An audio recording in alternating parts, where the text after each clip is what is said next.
বিসমিল্লাহির রহমানির রহিম।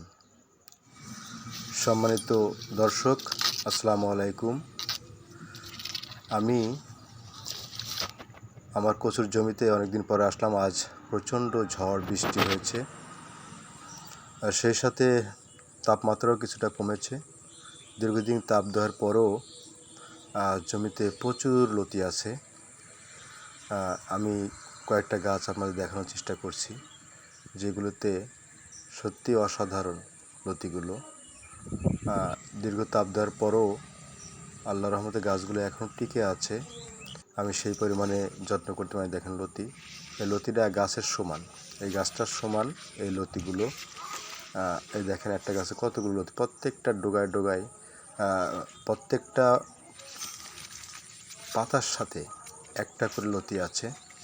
অরিজিনাল যশোরের জাত। কারো যদি চারা লাগে, জমিতে প্রচুর চারা আছে, স্বল্প মূল্যে চারা দেওয়া হবে। আর সবচেয়ে বড় কথা, কেউ যদি এর প্রতি শ্রম দিতে পারেন, দেখেন এই গাছটা কতগুলো লতি, অনেক লতিতে ভরপুর। লতির দামও বেশ, এখন 40 টাকা কেজি আমাদের এখানকার স্থানীয় বাজারে। আপনারা যারা লতির চাষ করবেন, তারা অবশ্যই পানির সুব্যবস্থা রাখবেন। মোটরের পাশে হলে ভালো হয়, এবং যারা জাত চাষি তাদের জন্যই মূলত লতিরাজ কচুর চাষ। জমিতে আগাছা থাকবে না, প্রচুর পরিমাণে লতি হবে। এটা সেই অরিজিনাল যশোরের লতিরাজ।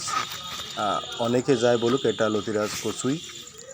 অনেক ফলনশীল, উচ্চ ফলনশীল একটি জাত। আপনার নির্দ্বিধায় লাগাতে পারেন। যারা নতুন চাষি আছেন, লাগাবেন ভাবছেন, তারা আমার কাছে চারা নিতে পারেন। বেশ অল্প টাকায় পাবেন। যতটুকু পারি হেল্প করব।